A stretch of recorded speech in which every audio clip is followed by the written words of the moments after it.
සාදරයෙන් පිළිගන්නවාලව ඔයාලා මේක තුලා ඉන්නේ ඩිල්ලොන් ටෙක්ලබ් YouTube channel එකත් එක්ක.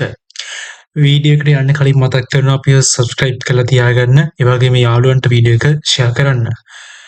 වීඩියෝ එකෙන් කතා කරන්න සූදානම් වෙන්නේ ඔයාලට results බලන්න පුළුවන් ක්‍රමවේද දෙකක් තියෙනවා. ඒ දෙක අද අපි review කරලා බලමු කොහොමද results බලන්නේ කියලා. ඇයි අපිට ක්‍රම දෙකක්? එක ක්‍රමයක් තිබ්බොත් අපිට ඇති නේද කියලා ඔයාට හිතෙන්න පුළුවන්. සමහර වෙලාවට මේ වෙබ්සයිට් දෙකෙන් එකක් ලැග් වෙන්න පුළුවන්. මොකද ලක්ෂ ගාණක් ළමයි තමන්ගේ රිසල්ට්ස් එක බලනකොට ලැග් වෙන්න පුළුවන්. ඒක නිසා ඔයාට වෙබ්සයිට් දෙකක් තිබීම ප්‍රයෝජනවත් වෙයි.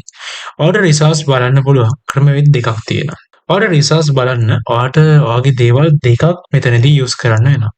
ඔයාට කැමති නම් විභාග අංකය ලබා දීලා මෙතනදී රිසල්ට්ස් බලා ගැනීමේ හැකියාව තියෙනවා.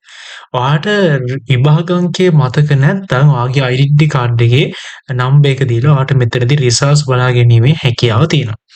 පළවෙනියටම ඔයා යන්න ඕනේ වෙබ්සයිට් එක තමයි donates.lk. Google එකට ගිහිල්ලා donates.lk කියලා ගැහුවම මෙන්න මේ වගේ ඉන්ටර්ෆේස් එකකට රැගෙන එනවා. ඊට පස්සේ මෙතනින් විභාගය තෝරන්න. දැන් මෙතන තියෙන GC O level examination after recorrections කියලා තියෙන්නේ. ඉතින් එතනදී ඔයා ඔයාගේ මෙන්න තියෙන්නේ ඔයාගේ රිසල්ට්ස් නිකුත් වුණාට පස්සේ ඔයාට මෙතනදී after recorrections කියලා මුකුත් වෙන්නේ නැහැ. ඊට පස්සේ වර්ෂය තෝරන්න. දැන් මෙතන තියෙන 2023 24 ඔයාට වැටෙයි 2024 25 කියලා. ඉතින් ඒක නිවැරදිව තෝරලා විභාග අංකය ඔයාට මතක නම් මෙතන විභාග අංකය ඇතුළත් කරන්න. ඒ වගේම ජාතික හැඳුනුම්පත් අංකය ඔයාට මතක නම් ජාතික හැඳුනුම්පත් අංක දීලා මෙතනදී ඔයාට රිසල්ට්ස් බලා ගැනීමේ හැකියාව තියෙනවා. ඉතින් ගොඩක් කට්ටිය කියන දේ තමයි මෙහෙම දීලා බාර දෙන්න කිව්වත් මෙතනදී මේ රිසල්ට්ස් වලට බලා ගැනීමේ හැකියාවක් නැහැ. ඒක බලා ගන්න බෑ. මොකද මෙතන තියෙනවා H capture එකක්. අන්න ඒ capture එක මෙතන I am a human කියන capture එක අනිවාර්යෙන් ඔයාලා මෙන්න මේ object එකට අදාළව fill කරන්න. හරි. ඊට පස්සේ ඔයා මෙතනදී ඒක හරියට නිවැරදිව fill කරලා බාර දෙන්න දුන්නට පස්සේ ඔයාට රිසල්ට්ස් බලා ගැනීමේ හැකියාව තියෙනවා. කොහොම හරි මෙන්න මේ වෙබ්සයිට් එක ලැග් වුණා. ඉතින් ඔයාට පුළුවන් මෙන්න මේ results.exams.gov.lk කියන වෙබ්සයිට් එකට ගිහිල්ලත් ඔයාට රිසල්ට්ස් බලා ගැනීමේ හැකියාව තියෙනවා. ඉතින් මේ තියෙන්නේ ළමයි ලිස්ට් එක. ඉතින් ඔයාට වෙන ඇති ගිය අවුරුද්දේ රිසල්ට්ස් මේ කියන්නේ මේ A level රිසල්ට්ස් මෙතන තියෙනවා.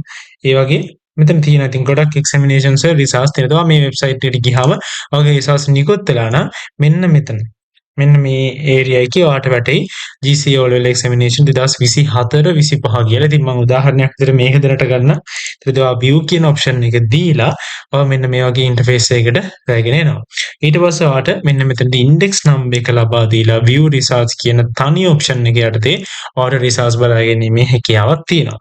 ඉතින් ළමයි මේකෙදී නම් ඔයාට ID card එක use කරන්න බෑ. මොකද index number එක විතරයි ඔයාට මෙතනදී use කරන්න පුළුවන් වෙන්නේ. එහෙනම් ළමයි රිසල්ට්ස් බලාපොරොත්තුෙන් ඉන්නවල හැමෝටම good luck. ඉතින් ලෑස්තිලා ඉන්න. ළඟදීම රිලීස් කරයි. අපි දින සම්බන්ධ සියලුම වීඩියෝස් කලින් කරලා තියෙනවා හැමෝම බලන්න. එහෙනම් අදට ගිහින් එන්න හැමෝම අපිව subscribe කරලා තියාගන්න. ඔයාගේ අදහස කමෙන්ට් කරගෙන යන්න.